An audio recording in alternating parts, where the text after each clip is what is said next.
Spotlight viewers with me Vijay Sandhya. இன்னைக்கு நம்ம கூட யார் ஜாயின் பண்ணியிருக்காங்க அப்படின்னு பார்த்தீங்கன்னா, சொட்ட சொட்ட நனையுதே எஸ் அந்த படத்தோட டீமில் ஹீரோ அண்ட் ஹீரோயின் கமெடியன் தான் நம்ம கூட ஜாயின் பண்ணியிருக்காங்க. வாங்க ஷோக்குள்ள போகலாம். ஹாய் எல்லாருக்கும் வணக்கம். வணக்கம். ஓகே, எப்படி இருக்கீங்க எல்லாரும்? நீங்க எப்படி இருக்கீங்க? நானும் நல்லா இருக்கேன். அண்ட் ஃபர்ஸ்ட் ஆஃப் ஆல் வந்து வாழ்த்துக்கள் சொட்ட சொட்ட நனையுது படத்துக்காக. So how do you feel? First though நீங்க ஸ்டார்ட் பண்ணுங்க. ஸோ திஸ் இஸ் மை டெபியூவாக ஹீரோயின்னா ஃபர்ஸ்ட் மூவி. ஸோ ரொம்ப சந்தோஷமாக இருக்குது. நிறைய எதிர்பார்ப்புகள், நிறைய கனவுகளோட ரொம்ப அப்படியே வந்து ஒரு நல்ல ஃபீலிங்கில் இருக்குது. Happy for this happen. ஏன்னா அந்த ஹோல் க்ரூவுமே வந்து ரொம்ப வெல்கமிங்காக சூப்பராக வந்து பார்த்துருக்காங்க. எவ்ரிபடி சூப்பர் சில் அண்ட் செட்டே கலகலகலன்னு இருக்கும். Okay, super. அண்ட் நீங்கள் சொல்லுங்கள். இல்லை, சொட்ட சொட்ட நினைக்குது. ஐம் ஃபீலிங் பிளஸ் டு இந்த மூவியில் நடிக்கிறதுக்கு எனக்கு ஒரு பெரிய பிளெஸிங் தான். இந்த ஆப்பர்ச்சுனிட்டி எனக்கு கிடைச்சதில் I'm so happy. Because an actor I can prove myself. இதில் வந்து ஒரு பால்டாக நான் நடிக்கணும். அதில் வந்து நிறைய ஸ்பேஸ் எனக்கு இருந்துச்சு. ஓகே, இவனால் இதெல்லாம் பண்ண முடியுமான்ற அளவுக்கு எல்லாருமே அதை படம் பார்த்தாங்கன்னா கண்டிப்பாக சொல்லுவாங்க, ஓகே இந்த மாதிரிலாம் நீ நடிச்சிருக்கியா, இந்த மாதிரிலாம் நீ டான்ஸ் ஆடி இருக்கியா, நாங்கள் எதிர்பார்க்கவே இல்லை அப்படின்ற மாதிரி ஒரு செட் ஆஃப் ஆடியன்ஸ் ஓகே இவர் வந்து நல்லா பண்ணுறாருன்ற ஒரு ஸ்பேஸ் எனக்கு கிடச்சிச்சு. I am so happy to get this movie. Okay, yes, obviously சொல்லி ஆகணும். ஏன்னா வந்து அப்படி நடிக்கிறதுக்கே நிறைய பேர் தயங்குவாங்க, யோசிப்பாங்க, இப்படி நான் நடிச்சிட்டேன்னா இந்த மாதிரி தான் எனக்கு நிறைய ரோல் வரும் அப்படின்னு நம்ம யோசிப்பாங்க. பட் அது ஒரு கட்ஸோடு எடுத்து பண்ணியிருக்கீங்க, அதுக்கு வந்து ஹேட்ஸ் ஆஃப் சொல்வேன் நான். Okay, super. அண்ட் நீங்கள் சொல்லுங்கள். நான் என் பேர் கேபி. எஸ், ஆமாம். நான் இந்த படத்துக்கு வந்தது காரணம் நம்ம கேபி ராஜாண்ணா இருக்கார் இல்லைங்களா. இந்த படத்தில் வந்து கோ டைரக்டர், ஸ்கிரிப்ட், ஸ்டோரி எல்லாமே ஒர்க் பண்ணியிருக்காரு, நடிச்சிருக்காரு. அவர் தான் கால் பண்ணி இந்த மாதிரி தம்பி வாடா அப்படின்னாரு. ரொம்ப ஒரு நல்ல வாய்ப்பு இந்த படம். இன்னொன்று நிறைய படங்கள் இப்போ வந்துட்டு இருக்கு. இந்த மாதிரி ஒரு காமெடியான படம் வந்து ரொம்ப நாள் ஆகுது. எல்லாருக்கும் ரொம்ப பிடிக்கும். குழந்தைங்கள்லேருந்து பெரியவங்க வரைக்கும் பார்க்குற படமாக இருக்கும். அதில் ஒரு பாட்டாக நான் இருக்கிறது எனக்கு ரொம்ப சந்தோஷம். அண்ணாவுக்கு மாமாவை பண்ணியிருக்கேன் இந்த இதில். தாய் மாமாவா பண்ணியிருக்காரு. ரொம்ப நல்லா வந்திருக்கு, சூப்பராக வந்திருக்கு. ஓகே, உங்களோட கதாபாத்திரம் இந்த படத்தில் எப்படி ஒரு ஒன் லைனில் ஃபுல்லாக எலாபரேட் பண்ணுவாங்கன்னா ஒன் லைனில்? ஒன்றும் இல்லை, நான் இவரோட தாய் மாமனா பண்ணியிருக்கேன்.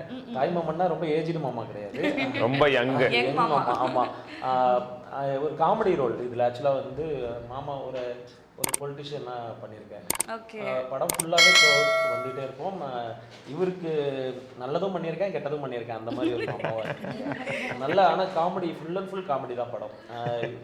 அதாவது இவங்க வர்ஷினி இருக்காங்க இல்லைங்களா, அவங்க ரோலுமே ஆக்சுவலாக இதுக்கு முன்னாடி அவங்க பண்ணியிருக்கலாம். இதில் வந்து ஒரு மாதிரி துருத்துருன்னு இருக்கிற கேரக்டரு வித்தியாசமாக இருக்கும். எல்லாருக்குமே அவங்கவுங்க பாட்டு வந்து ரொம்ப வித்தியாசமானதாக இருக்காங்க. ஆமாம், அதான் இந்த மாதிரி ஒரு மாமா தான். நல்லவன் கெட்டவன் ரெண்டும் இருக்கிற மாமா தான். தொட்டில ஆட்டி விடுவாரு.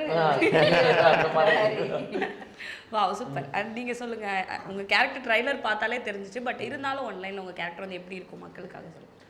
என் கேரக்டர் என்னன்னா, ஒரு பால்னஸ்ன்றதை போர்ட்ரே பண்ணியிருந்தாலும் அவனோட வலிகள் இந்த சொசைட்டியில் வந்து அவன் என்னென்ன ஃபேஸ் பண்ணியிருக்கான்ற ஒரு வலிகள் வந்து அது த்ரூ அவுட்டாகவே கேரி ஆகி அதோட ஃபுல்லாக ஜாலியாக போனாலும் நான் சீரியஸாக தான் இருப்பேன். ஆடியன்ஸ்க்கு தான் ஜாலியாக இருக்கும். ஸோ அந்த மாதிரியான கேரக்டர் நான் இப்போ வந்து அது ட்ரெய்லர்லேயே நீங்கள் பார்த்துருப்பீங்க, கேப் போடுற மச்சாங்க, நான் சீரியஸாக தான் சொல்கிறேன், டே கேப் போட்டால் எனக்கு முடி கொட்டிடும்டா அப்படின்னு நான் சீரியஸாக தான் சொல்கிறேன். ஸோ அந்த மாதிரியான ஒரு சீரியஸ் டோனில் தான் நான் ஃபுல் படத்துலேயே இருப்பேன். பட் அது ஆடியன்ஸ்க்கு வந்து ஒரு மாதிரி அந்த காமெடியாக ஃபீல் ஆகும். பட் எண்டில் என்னன்னா இதோட பெயின், அவன் சொசைட்டியில் என்ன பெயின் ஃபேஸ் பண்ணுறான் அப்படின்ற ஒரு மெசேஜோட இந்த படம் வந்து ஒரு எல்லாருக்குமே ஒரு தாக்கம் இருக்கும் மனசில். மச்சான் நம்ம வீட்டு பையனும் இப்படி சொல்லியிருக்கோம்ல, நம்ம பக்கத்து வீட்டு பையனை இப்படி சொல்லியிருக்கோம் அப்படின்ற ஒரு தாக்கம். ஆமாம், எல்லாரும் கனெக்ட் ஆகிப்பாங்க. நான் இப்போ ட்ரெய்லரே எங்களுக்கு ரிலீஸ் ஆன உடனே கீழே எப்படி பண்ணாங்கன்னா, அரவிந்த் மச்சான், அரவிந்த் ஒன்று உனக்கு மாதிரியே இருக்கே இந்த படம் அப்படின்ற மாதிரி தான் நிறைய பேர் இன்ஸ்டாகிராம்ல டேக் பண்ணியிருந்தாங்க கீழே. ஸோ அதை பார்க்கும்போது எல்லாரும் ஒருத்தர் கனெக்ட் பண்ணிட்டாங்க. நம்ம வீட்டு பசங்களும் இந்த மாதிரி தானே இருக்காங்க, எதிர் வீட்டு பசங்களும் அப்படி தான். அந்த மாதிரி ஒரு தாக்கத்தோட இந்த படம் வந்து ஒரு என்னோட கேரக்டர் வந்து கொடுக்கும் அது எண்டில். சூப்பர். அண்ட் நீங்கள்? அவங்க சொன்ன மாதிரி ரொம்ப துரு பப்ளி அண்ட் மாடர்ன் அந்த மாதிரி ஒரு கேரக்டர், இது பற்றியோ கவலைப்படாமல் அந்த மாதிரி. Okay, super. அண்டு இந்த படத்தில் வந்து 90s கிட்ஸ் வந்து எந்த அளவுக்கு வந்து கஷ்டப்பட்டுருக்காங்க அப்படின்ற மாதிரியும் ஒரு சில விஷயங்கள் இருக்குது நான் பார்த்த விதத்தில். ஸோ நீங்கள் சொல்லுங்கள் 90s கிட்ஸை பற்றி. ஸோ 90s கிட்ஸ்க்கு எந்த அளவுக்கு கஷ்டம்? நீங்களும் 90s கிட்ஸுக்கு கல்யாணம் ஆகுறது ரொம்ப கஷ்டம். நம்பர் 1 ப்ராப்ளம் எனக்கு தெரிஞ்சு, எங்கே போனாலுமே முடி இருக்கோ இல்லையோ, நல்லா இருந்தாலுமே வந்து கல்யாணம் ஆகுறது கஷ்டமா இருக்கு சில 90s கிட்டுக்கு. அது ஏன்னே தெரியல. 2K கிட்ஸ்க்குலாம் ஈஸியா கல்யாணம் ஆயிடுது. 90s கிட் வந்து ஸோ அது ஒன்று. அண்ட் முடியலாதன்னா இன்னும் மோசம், சத்தியமா பொண்ணே கிடைக்காது. ஓகே, இந்த படத்துல ஹீரோ கேட்டுட்டு இருக்காரு. படம் ஃபுல்லாக அப்படி தானே நான் அவர் கல்யாணம் ஆயிடுச்சு.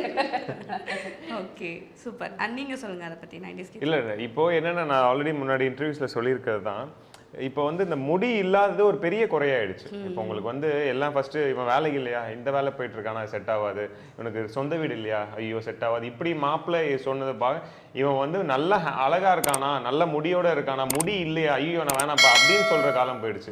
அவன் அப்கமிங்காக வந்து வேலை பார்த்துட்டு ஒரு 40,000 சம்பளம் வேணாலும் பரவாயில்ல, பட் அவன் பார்க்க நல்லா இருக்கானா, அப்படி இருந்தாலே போதுன்ற காலம் இப்போ அந்த மாதிரி நிறைய பேர் முடி இல்லாத ஒரு ரீசன்னால கல்யாணம் ஆகாமன்றது ஒரு முக்கியமான ரீசனாக போயிடுச்சு. எஸ், ஆமா, அது ஒரு ஆமா இதுவாகவே போயிட்டு இருக்கு. ஆமா, ஏன்னா இப்போ ஹேர் ஃபால் வந்து இட்ஸ் ஒரு நேச்சர் தான். ஹேர் ஃபால்ன்றது 90% ஆஃப் த பீப்புளுக்கு 90% ஆஃப் த பீப்புளுக்கு ஹேர் ஃபால் இருக்கு. ரொம்ப அது வந்து இயல்பா போயிடுச்சு. ஹேர் ஃபாலா ஓகே, அது ஒரு நார்மலான ஒரு வாழ்க்கையில ஒண்ணுன்ற மாதிரி ஆயிடுச்சு. அதை வந்து நம்ம வந்து வேற மாதிரி ட்ரீட் பண்றது தான் தப்பா இருக்குங்க.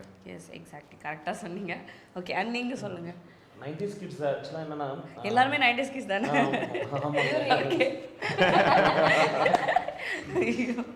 அவனுக்கு வந்து 90s கிட்ஸில் இருக்கிறவங்களுக்கு முடி எதனால் கொடுத்துருன்னா வந்து கல்யாணம் ஆகலை, அதை நினச்சி ஸ்ட்ரெஸ்னால தான் நிறைய பேர். எஸ், ஆமாம், ஸ்ட்ரெஸ். அதுலேயே அவனுக்கு முடி கொட்டிடுது, அப்புறம் எப்படி கல்யாணம் ஆகும் அப்படிங்கிற மாதிரி.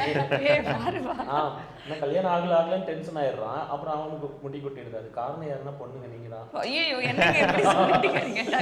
அண்ட் மேம் வந்து உங்களை, ஐ மீன் சாரி, டைரக்டர் வந்து உங்களை எப்படி வந்து அப்ரோச் பண்ணாரு, அந்த ப்ராசஸ் பற்றி எலாபரேட் பண்ணுவாங்க. டைரக்டர்னா வந்து அவர் ஆக்சுவலாக அவரை பற்றி சொல்லணும், ரொம்ப கூலான பர்சன். ஆடியோ லஞ்சிலே சொல்லியிருப்பாங்க எல்லாருமே. அவர் பேசுனதையும் பார்த்துருப்பீங்க, எதுக்குமே டென்ஷன் ஆக மாட்டார், ஜாலியாக இருப்பார். இன்னொன்று அது அவ்வளோ ப்ரெஷரே கிடையாதுங்க. அங்கே போயிட்டு இது பண்ணணும், இப்படி தான் பண்ணணும், எனக்கு இதுதான் வேணும் அப்படிலாம் கிடையாது. இதுதான் மேட்ரு, நீங்கள் உங்கள் ஸ்டைலில் பண்ணுங்கள், நல்லா இருக்கும் போகும்பாரு. நம்ம அதுக்கேற்ற மாதிரி பண்ணுவோம். அந்த ஸ்கேல் கொடுத்துருவாரு, இந்த மீட்டரில் இருந்தால் போதும்னு சொல்லுவார். அது மட்டும் நாங்கள் பண்ணுவோம். மேக்ஸிமம் யாருமே அதிகமாக 1 முறை எடுக்கல. இல்லை, இன்னொன்று சொல்ல போனோம்னா டாக்கிங் போர்ஷன் ப்ளஸ் சாங் எல்லாமே சேர்த்து 18 நாளில் முடிச்சார். ஆமாம், 16 நாள் டாக்கிங் போர்ஷன், 2 days சாங். மொத்த படமே அவ்வளோதான், 18 days தான் மொத்த ஷூட்டே. ஆனால் குவாலிட்டி எதுவுமே மிஸ் ஆகிருக்காது. நம்ம ஏதோ 30 நாள் 40 நாள் எடுத்த படமோட குவாலிட்டி தான் இருக்கும். ஆனால் எந்த இடத்துலையுமே டென்ஷன் ஆகாமே இருப்பார். அந்த அதான் எங்களுக்கு, அதனால் எங்களுக்கும் ரொம்ப ஈஸியாக இருக்கும். அண்ணா வந்து காலையில் வந்து கெட்டப், அது ஆக்சுவலாக நிறைய பேர் சொல்கிறாங்க, ஏன் உண்மையிலேயே இதை சேவ் பண்ணிட்டு நடிச்சிருக்கலாமே அப்படின்ட்டு இவரை சொல்கிறாங்க. ஆக்சுவலாக என்னென்னா அந்த 18 நாளில் எடுத்தாகணும். காலையில் வந்து இந்த மேக்கப் போடுவார், 4 மணி நேரம் போட்டு வந்து நடிப்பார். அப்புறம் மதியம் வந்து திடீர்னு ஒரு கோரியோ இருக்கும், மாண்டேஜ் எடுப்பாங்க, முடி இருக்கிற மாதிரி நடிக்கணும்.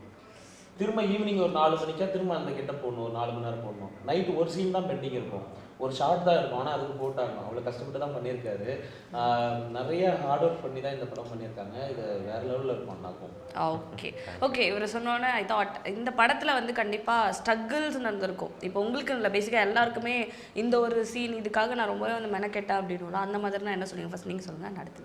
இல்லை, ஃபஸ்ட்டு மெனக்கெட்டுன்றதோட நம்ம நடிக்க வந்திருக்கோன்றதுனால ஒரு ஃபோக்கஸ்ட் நம்ம பண்ணிடுவோம் அப்படின்னு. ஃபஸ்ட்டு எனக்கு டிஃபிகல்ட்டான போர்ஷன் வந்து இந்த 3.5 hours எனக்கு மேக்கப் போடுறதுக்கு ஆச்சு. ஃபஸ்ட்டு டே மேக்கப் எனக்கு, அதுக்கப்புறமா 2.5 hours ஆயிரும். ஃபஸ்ட்டு டே மட்டும் அவங்க ரொம்ப கேர்ஃபுல்லாக போடும், ஏன்னா ஃபஸ்ட்டு டைம் இவருக்கு போடுறோன்றதுனால. ஸோ அதுக்கு 3.5 hours உட்காந்து நம்ம ஃபுல் அண்ட் ஃபுல் எங்கேயுமே நகர்ந்துடக்கூடாது, இல்லாட்டா கேப் கிழிஞ்சிரும், அந்த மாதிரி விஷயங்கள் இருக்குது. ஸோ அதை போட்டுட்டு என்ன ஆயிரும்னா 2 hours 3 hours அப்புறமாவே உள்ள ஸ்வெட் ஆக ஆரம்பிச்சிடும். உள்ள செட் ஆகிடுச்சுன்னா அது இன்னும் தலைவலி கொடுக்கும், அப்படியே மைல்டாக தலைவலி எடுக்கும். ஸோ அந்த ஒரு டிஃபிகல்ட் பார்ட் தான் எனக்கு ஃபீல் ஆச்சு. அது போக போக அதுவே அந்த டிஃபிகல்ட்டியே பழகிடுச்சுன்னு வச்சுங்களேன். ஏன்னா மொத்தம் 13 நாள் இந்த கெட்டப் போட்டேன். 13 days ஒரு 7 to 8 days வந்து டூயல் கெட்டப். மார்னிங் நான் பால்டாக நடிச்சிருப்பேன், ஈவினிங் வந்து வித் ஹேரோட நடிப்பேன். அந்த மாதிரி டூயல் கெட்டப் ரிமூவ் பண்ணுறதுக்கு 1 hour ஆகும்.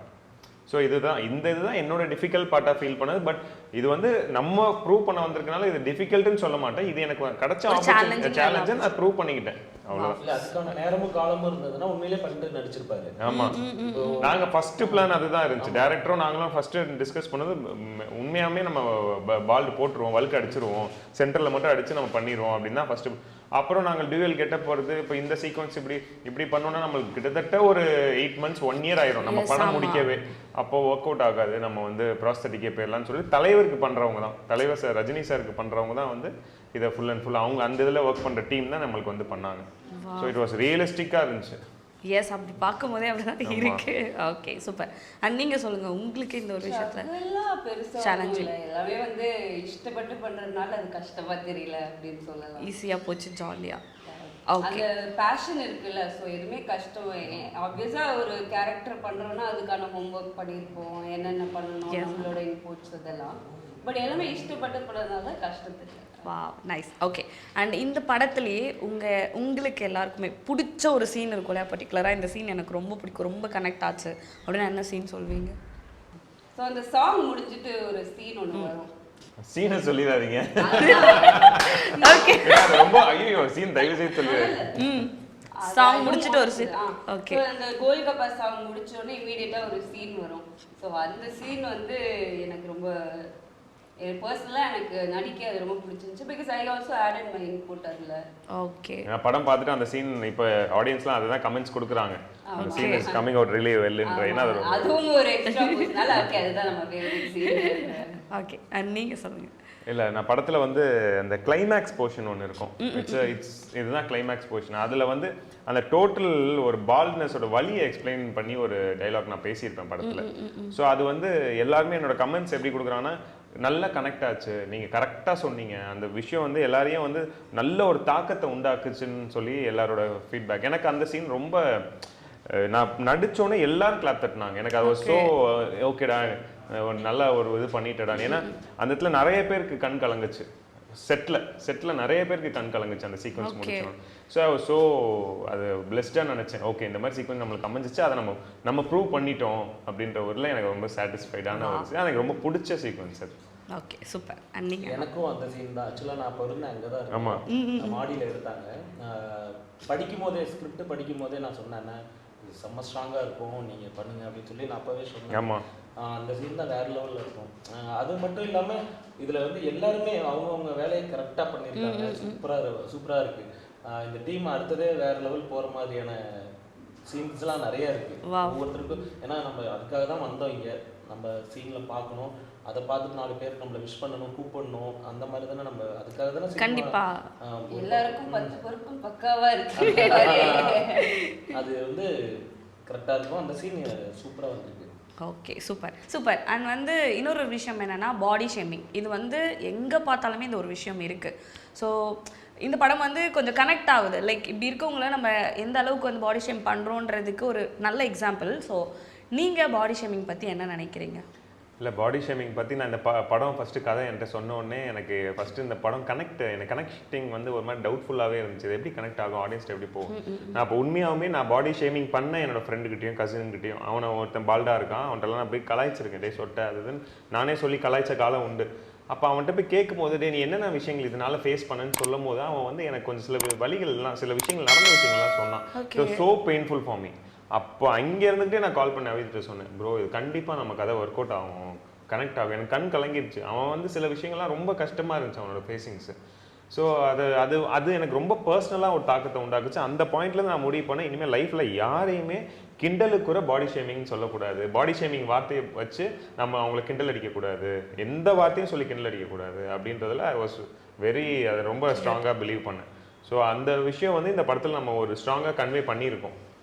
Okay super. ஓகே இந்த மாதிரி உங்களை யாராச்சும் பண்ணியிருக்காங்களா பாடி ஷேமிங்? இல்லை நீங்கள் யாராச்சும் சொன்ன மாதிரி இடத்துல இருந்திருக்கேன் பாடி ஷேம் பண்ணியிருக்காங்க. ஏன்னா நான் ரொம்ப குண்டா இருந்தேன். ஸோ அதனால நான் யார்கிட்டையுமே வந்து அந்த மாதிரி இது பண்ணதில்லை, கலாய்ச்சது கிடையாது. ஏன்னா நமக்கு தெரியும் அந்த வலின்றதுனால.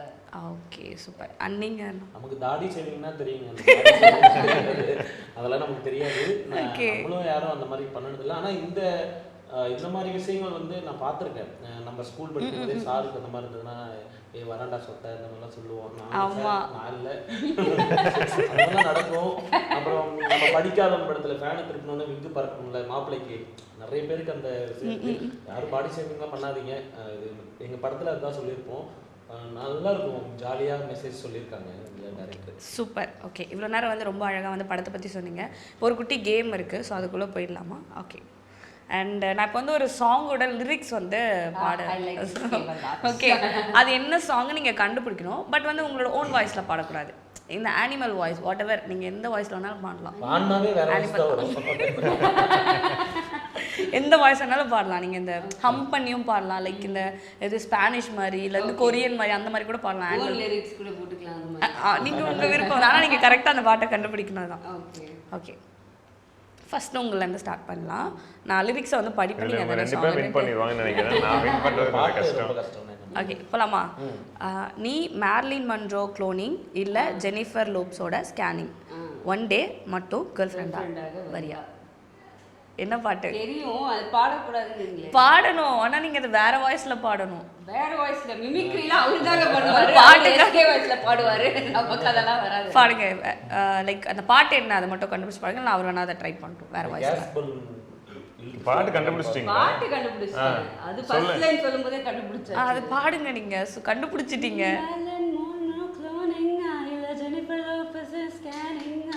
வந்தே மற்றும் கேர்ள் ஃப்ரெண்டாக வரியா? வாய்ஸ் மாத்துறாங்க. வாவ் நைஸ், ரொம்ப அழகா பண்ணீங்க. அண்ட் ஒன்ஸ் அகைன் வந்து வாழ்த்துக்கள். So thank you so much for coming to all. நன்றி நன்றி நன்றி. என்ன நேரில் இன்றைக்கி ஷோ பார்த்துருப்பீங்கன்னு நினைக்கிறேன். ரொம்பவே சூப்பராக போயிருக்கோம். எஸ், இந்த டீம் வந்து ரொம்ப ஜாலியாக நம்ம கூட அவங்களோட இன்ட்ரெஸ்டிங்கான விஷயங்கள்லாம் ஷேர் பண்ணாங்க. ஸோ அடுத்த எபிசோட் 2ல் இன்னும் நிறைய இன்ட்ரெஸ்டிங்கான விஷயங்கள்லாம் அவங்களுக்காக காத்துட்ருக்கு. இதோட நான் கிளம்ப வேண்டிய நேரம் வந்தாச்சு. Until then by from Sandhya, tata.